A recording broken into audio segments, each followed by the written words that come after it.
नमस्कार प्रभाती पंडांक भरोसा Prabha YouTube channel को स्वागत जनाई मु गीताराणी मिश्र मो स्वरचित कविता महासती सावित्री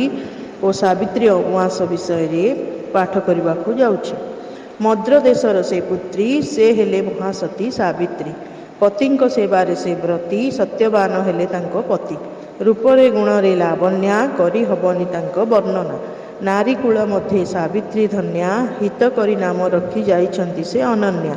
निज सतीत्व बुद्धि बलरू स्वामी को बंचाई मृत्यु मुखरू बढ़ाई तांको आयुष जगतरे माँ रखिले जस देखी सावित्री धर्म बुद्धिमता आश्चर्य होइथिले जमराजा शाशु शशुरंक पाई मागी वरदान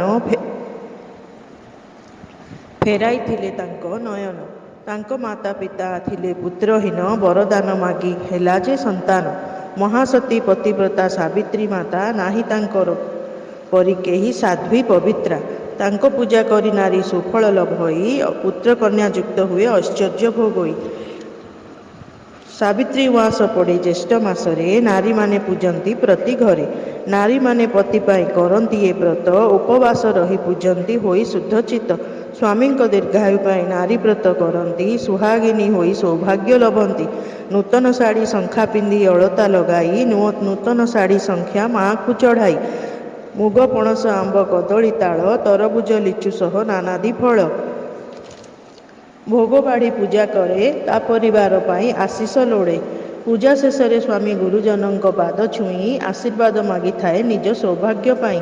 एही पूजा करी नारी अह्यसुलक्षणी हुए हाथ शंखा मथारे सिंदूर झलसु थाए सबु नारी माने निज परिवार पाई खुशी रे व्रत करती हर्ष होई अह्य नारीर शंखा सिंदूर गर्व पति साथे थिले बढ़ेता गौरव। धन्यवाद।